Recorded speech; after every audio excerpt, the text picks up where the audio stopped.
2. Hey everyone, and welcome back to the channel.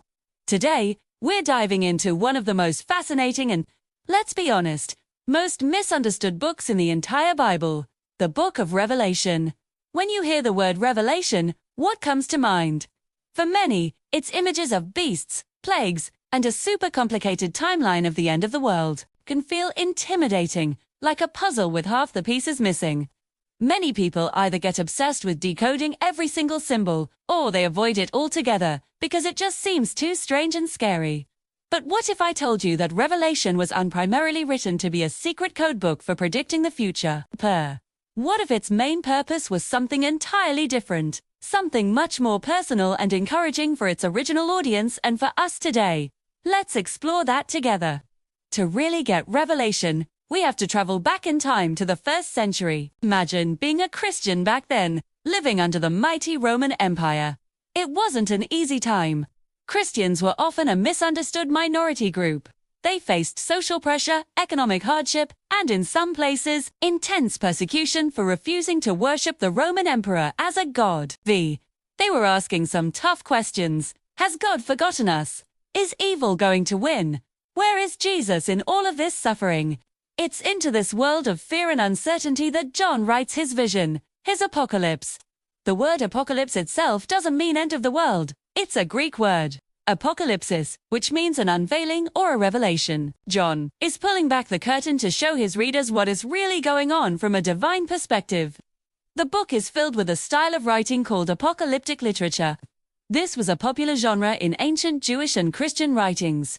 It uses vivid symbolic language, dreams and visions, to communicate a message of hope in times of crisis. Think of it like a political cartoon. When you see a cartoon of a donkey and an elephant, you know they represent political parties. You don't take it literally.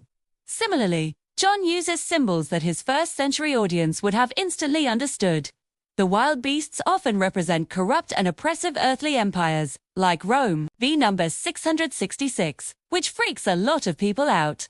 Was most likely a code and numerical value of the letters in a name, pointing directly to the Emperor Nero, a notorious persecutor of Christians. So, it's not a future microchip. It was a contemporary critique of political power that claimed to be divine. So, what's the central message being unveiled? It's right there in the very first verse, the revelation of Jesus Christ. This book is not primarily about the Antichrist. It's about Jesus Christ. Throughout the book, Jesus is portrayed not as a baby in a manger, but as the powerful, risen and reigning King. He is the Lamb who was slain, but is now victorious over death and evil. This was an incredibly powerful message for the suffering Christians.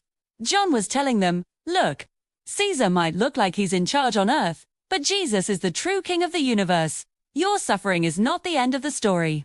Ultimate victory belongs to God. He was encouraging them to stay faithful, to endure because their king had already won the decisive battle. These perspective changes how we read Revelation today.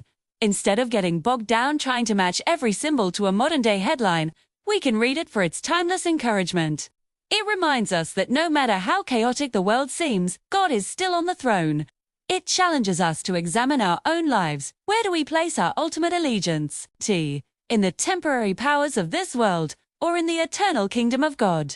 Revelation is a call to faithful endurance and a powerful reminder that in the end, love, justice, and God's kingdom will prevail. It's a message not of fear, but of profound hope. It assures us that history is not random. It's moving toward a beautiful conclusion and new creation, where God will dwell with his people, and every tear will be wiped away. That's a future worth hoping for. Thanks so much for watching. If you found this helpful, be sure to like the video and subscribe for more deep dives into fascinating topics. See you next time.